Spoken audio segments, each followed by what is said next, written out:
Jamal is a boy who lives in a poor neighborhood. He has a friend named Kevin, who lives in a wealthy neighborhood.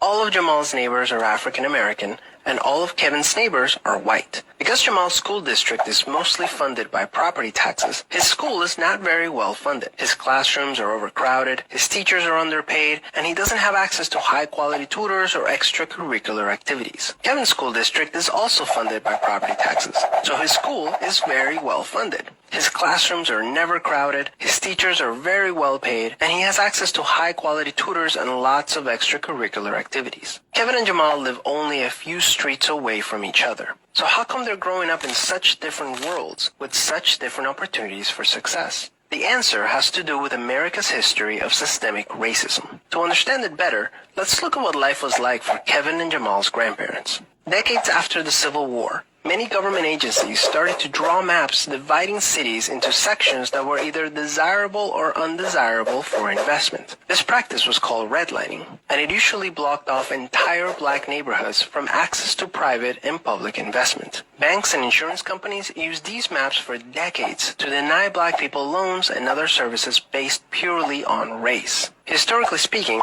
owning a home and getting a college education is the easiest way for an American family to build wealth. But when Jamal's grandparents wanted to buy a house, the banks refused because they lived in a neighborhood that was redlined. So Jamal's grandparents were not able to buy a home, and because colleges could prevent them from attending through legal segregation, their options for higher education were really scarce. Kevin's grandparents, on the other hand, got a low-interest loan to buy their first house and got accepted into a handful of top universities, which traditionally only accepted white students. This opened up a wealth of opportunities that they were able to pass on to their kids and grandkids.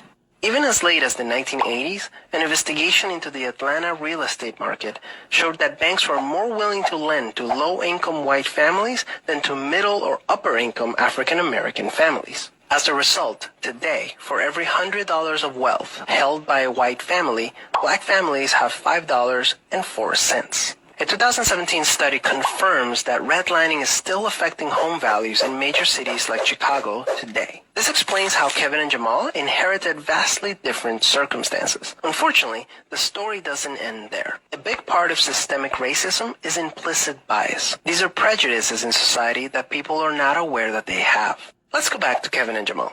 Against all odds, Jamal manages to be the only student from his high school to get accepted into a great university, the same one that Kevin and his high school friends are attending.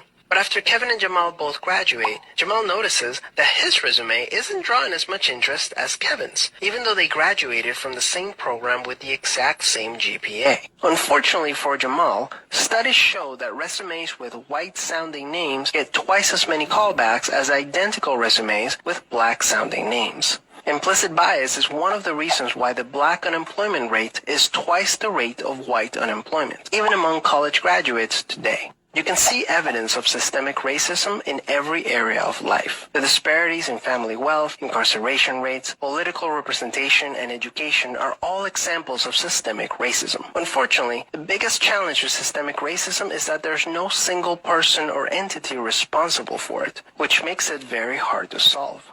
So what can you do? The first thing you can do is work towards becoming more aware of your own implicit biases. What are some prejudices that you might hold that you're not aware of? Second, let's acknowledge that the consequences of slavery and Jim Crow laws are still affecting access to opportunity today. As a result, we should support systemic changes that create more equal opportunities for everyone. Increasing public school funding and making it independent from property taxes would be a great start so that poor and wealthy districts can receive equal access to resources. Systemic problems require systemic solutions. Luckily, we're all part of the system, which means that we all have a role to play in making it better.